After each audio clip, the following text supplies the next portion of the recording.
Greatest lesson is self-love. But what does self-love really mean? I think a lot of us get confused because we're told it's about being selfish or self-centered. But let me clear that up. Self-love is not about thinking you're better than anyone else. It's not about being arrogant or narcissistic. Self-love is about recognizing your own worth even when you make mistakes. It's about treating yourself with kindness, understanding, and respect no matter where you're at in life. You see, self-love is the foundation of everything. It's the key to all healthy relationships, especially the one with yourself. Maya Angelou once said, "I don't trust anyone who doesn't love themselves enough to know how to love others." Think about that for a moment. When you truly love yourself, you don't need others to constantly validate your worth. You know you're valuable and you carry that with you everywhere you go. Let's break this down. Imagine you've made a mistake. Maybe you messed up at work or you hurt someone you love. A lot of times we can be our own worst critics in those moments.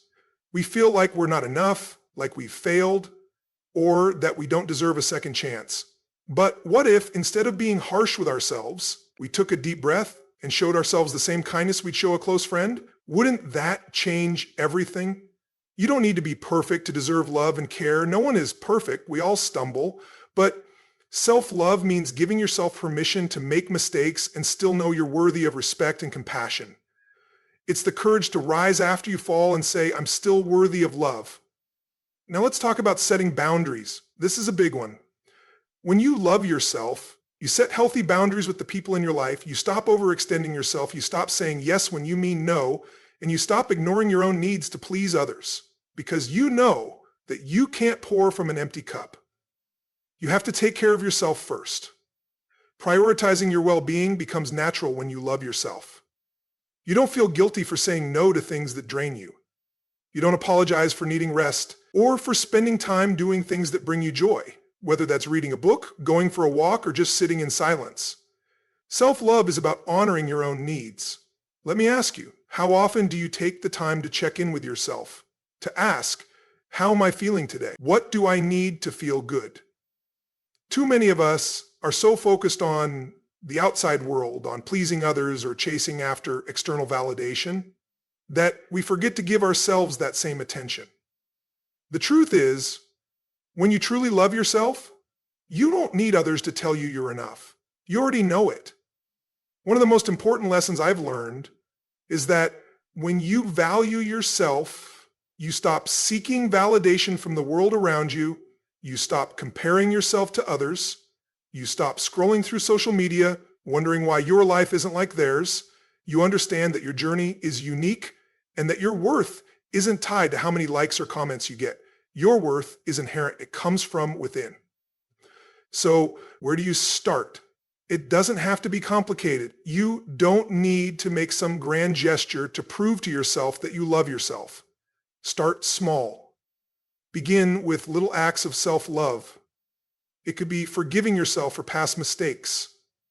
It could be taking a moment each day to appreciate your body for all it does for you, or even just speaking to yourself with kindness. The words you say to yourself matter. Imagine if you started treating yourself like you would a close friend, someone you care about deeply. Wouldn't you encourage them to take care of themselves? Wouldn't you remind them that they're worthy of love and respect no matter what? Well, you deserve that same love. Speak to yourself with that same compassion. You see, the more you love and value yourself, the more you'll attract positivity into your life. When you're grounded in self-love, you begin to notice the good things around you, the people who lift you up, the opportunities that align with your values, the peace that comes from being true to yourself. So today, I challenge you to take one small step towards self-love. It could be as simple as looking in the mirror and telling yourself, "I am worthy of love. I am enough." Start with that. Let it sink in. And remember, the more you practice self-love, the more it will transform not only your relationship with yourself, but with everyone around you. I hope this message serves as a reminder to treat yourself with the same love and respect you give to others. You deserve it. Take care of you and watch how everything else begins to fall into place. I want to talk about something that's probably been on your mind: success. You know, we live in a world where success is often measured by external things: your title, your bank account, how many followers you have. It's easy to think that success is about hitting those big milestones, but here's the thing. True success is not just about the end goal, it's about the journey. It's about growth. What if I told you that the most important thing is not what you achieve, but who you become along the way? Let me explain. Let's start with a name that's familiar to most of us. Steve Jobs. He didn't just create Apple, he changed entire industries. But here's something not everyone remembers. When Jobs was building Apple, he was focused not just on the products, but on the process. He wasn't just obsessed with the outcome, he was all about how he could shape the future. Apple wasn't about a phone, it was about innovation, it was about how people experience technology. Think about it for a second. Imagine Jobs had only measured success by the number of Apple products sold, or the money Apple made. He would have stopped way before he even revolutionized how we use tech. But he didn't stop. He kept pushing because he understood that success wasn't a destination. It was a continuous journey of becoming, learning, and evolving. Now, let me ask you, have you ever been so fixated on an end goal that you forget to enjoy the process? I know I have, and I bet you have too. We're told you have to be a millionaire by 30, or if you don't have it all figured out by the time you're 25, you're falling behind. How many times have you heard that? But the truth is, we often forget that success is a gradual process. It's the small moments that make up the bigger picture. Think of the last time you learned something new. Was it easy? Probably not. But those moments of struggle, of failing and trying again, that's where the growth happens. Success is like planting a seed. You can't rush it, you can't force it to grow faster, but you can water it every day, nurture it, and make sure it gets enough sunlight, and before you know it, that seed turns into something strong and lasting. And guess what? The journey of tending to that seed, that's success too. Let's take a moment and think about something closer to home. Remember the last time you started a new project? Maybe it was a fitness goal or a creative project or even just a new hobby. At the start, it felt overwhelming, right? You probably wondered, am I doing this right? Or will I ever be good enough? But as time went on, you started noticing little wins. Maybe you ran a little longer than you did yesterday, or maybe you wrote more than you thought you could. These small wins didn't seem like much in the moment, but they added up. Each tiny step was part of a bigger journey. It's the same with any journey you're on. You're learning and growing every single day, whether you realize it or not. Those failures, they're lessons. They're part of the process. When you stop measuring your progress only by the big wins, you start seeing success in every small moment. The truth is, success isn't always a straight line. It's full of twists and turns. It's about getting up when you fall. It's about learning from the mistakes. And most importantly, it's about celebrating those small victories along the way. So here's what I want you to take away from this. Success is not a one-time event. It's not about a big paycheck or a shiny trophy at the end. Success is about who you are becoming every single day. And don't wait for the perfect moment to declare success. Celebrate the small wins, the growth, the lessons. Celebrate the process. Ask yourself, what can you do today to become a better version of yourself? Maybe it's taking that small step towards your goal. Maybe it's learning something new or being kind to yourself in the process. Whatever it is, know this. You are on the right path, and you are more successful than you think because it's not the outcome that defines you, it's the journey. So go ahead, take that next step, embrace the journey, because success is waiting for you, not at the end of the road, but all along the way. Failures are not the end, they are the beginning. Have you ever felt like failure was the end of the road? That sinking feeling when things don't go as planned and it seems like all your efforts were for nothing? It's natural to think that way.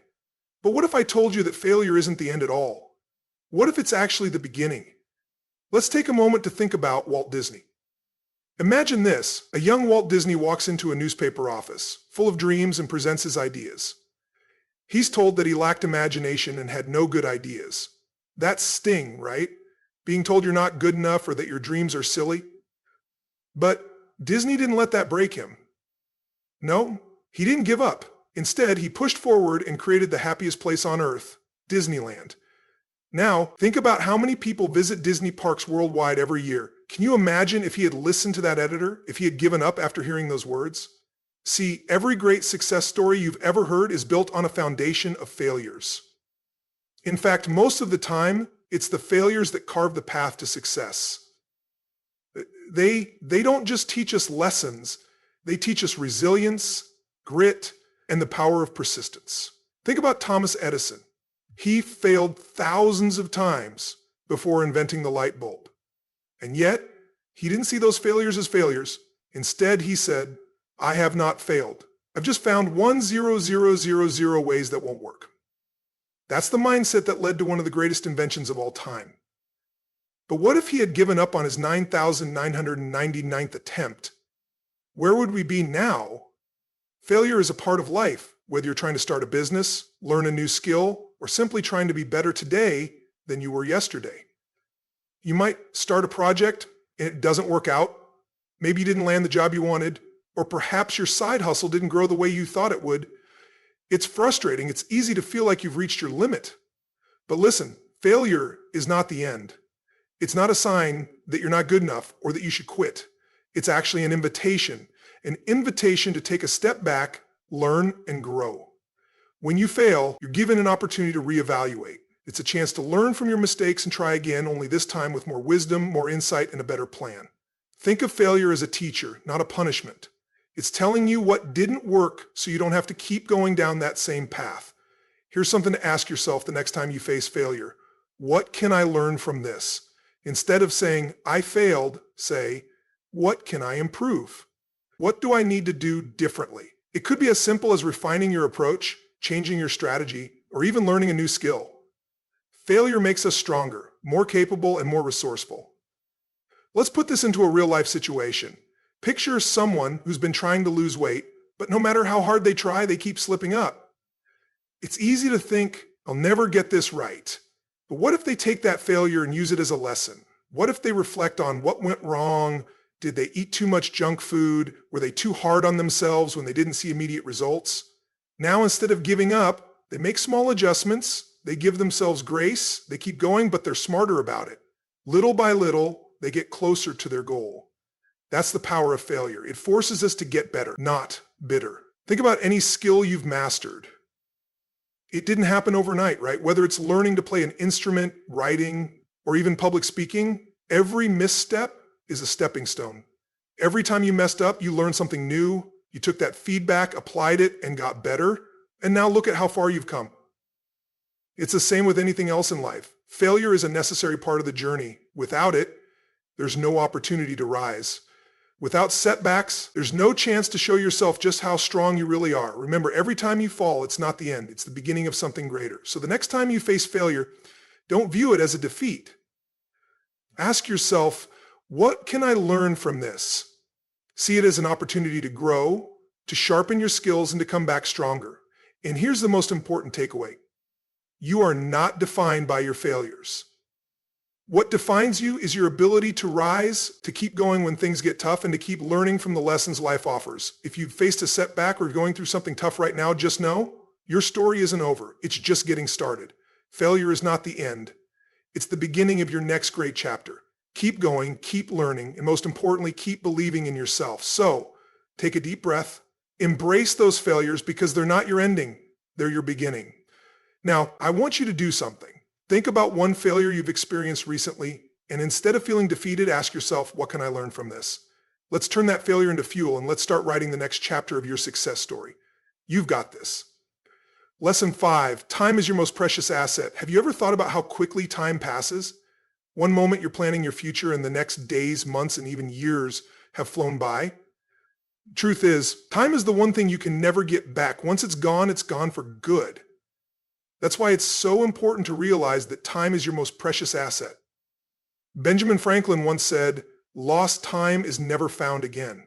Think about that for a second. No matter how hard you try, you can't get back that hour, that day, or that year you wasted. And yet so many of us waste time on distractions, scrolling mindlessly through social media, putting off what's important, or worrying about things we can't control. Have you ever caught yourself saying, I'll get to it tomorrow, only for tomorrow to turn into weeks or even months? That's how time slips away, and before you know it, you're left wondering where it all went. But here's the thing. Life is short. We only have a limited number of days on this planet. That's a reality we can't ignore. You have the power to choose how you spend your time, so how will you use it? Will you chase after what truly matters to you, or will you let it slip away on things that won't bring you lasting happiness? Take a moment to think about it. What are the things you want to accomplish? What's something that lights you up? Something that fills you with purpose? Maybe it's spending more time with your loved ones, pursuing a passion project, or simply focusing on your personal growth. The key here is to set your priorities straight. If something doesn't align with your values, if it drains your energy, or if it doesn't contribute to your growth, let it go. Stop wasting time on distractions. Life's too short to keep putting off what matters most. And don't wait for the perfect moment to start living. Newsflash, there's no perfect moment. The time to start is now. You don't need everything to be in place. Take that first step and the rest will follow. So here's what you can do today. Start by setting clear priorities. Take a look at your schedule and ask yourself, what truly deserves my time? What will bring me fulfillment and joy? Let go of the rest. Start now. Your future self will thank you for it.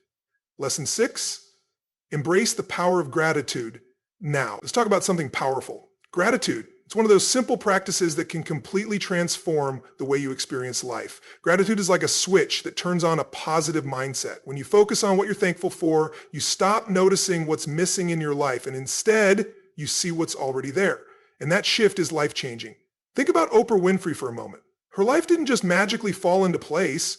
She worked hard, faced obstacles, and overcame challenges just like anyone else. But one thing she credits for her success is her practice of gratitude. Every day, Oprah makes it a point to express thankfulness for the little things, the moments, the lessons, the people who have supported her. It's something so simple yet so powerful. When Oprah started focusing on gratitude, she shifted her mindset from scarcity to abundance. She didn't just focus on what she didn't have, she celebrated everything she already had, and that energy drew more positivity into her life. Maybe you've had a tough day, right? Maybe things didn't go as planned, and you're feeling down. But here's where the magic happens. When you take a moment to reflect on the good things, even the smallest ones, your whole outlook changes. Maybe it's the cup of coffee you had this morning or a smile from a stranger. Maybe it's the support of a friend or family member. Gratitude shifts your focus, and suddenly you start seeing opportunities where you once saw problems. Here's something simple you can do to start embracing gratitude in your life. Every morning or evening, write down 3 things you're thankful for. It doesn't have to be anything big, just something that makes you smile or feel good. It could be as simple as the warmth of the sun or a moment of peace in your day. By making this a daily habit, you'll train your mind to focus on the good. And before you know it, you'll start attracting more of what you're grateful for. It's all about shifting your mindset from lack to abundance. Time and gratitude, 2 things we often take for granted, yet they hold the key to a fulfilling life. Time is precious, and you don't get it back. So make sure you're spending it on what matters. Set your priorities, let go of distractions, and start living today. And practice gratitude. Take time each day to appreciate what you already have. It will change the way you see the world and open doors to even more blessings. So what are you waiting for? Don't let time slip away. Embrace gratitude, take action now, and start living the life you deserve. Remember, your time is limited and every moment counts. How will you use yours? If this resonated with you, take a minute to reflect on your own life. What will you do with your time? What are you grateful for? Share your thoughts in the comments below. And if you're ready to make a change, start today. Your future self will thank you for it. The power to change is within you. I've shared with you 6 powerful life lessons today, but here's the truth. It's not about hearing these lessons. It's about applying them. You have the power to change your life, to become the person you've always wanted to be. But it starts with one decision, the decision to take action, to embrace resilience, to love yourself, to focus on the journey, to learn from failure, to protect your time, and to live with gratitude. So what are you waiting for? Your life is waiting for you to step into it fully. Don't let another day slip by. Take the lessons you've learned today and put them into action. It's time to live the life you were meant to live.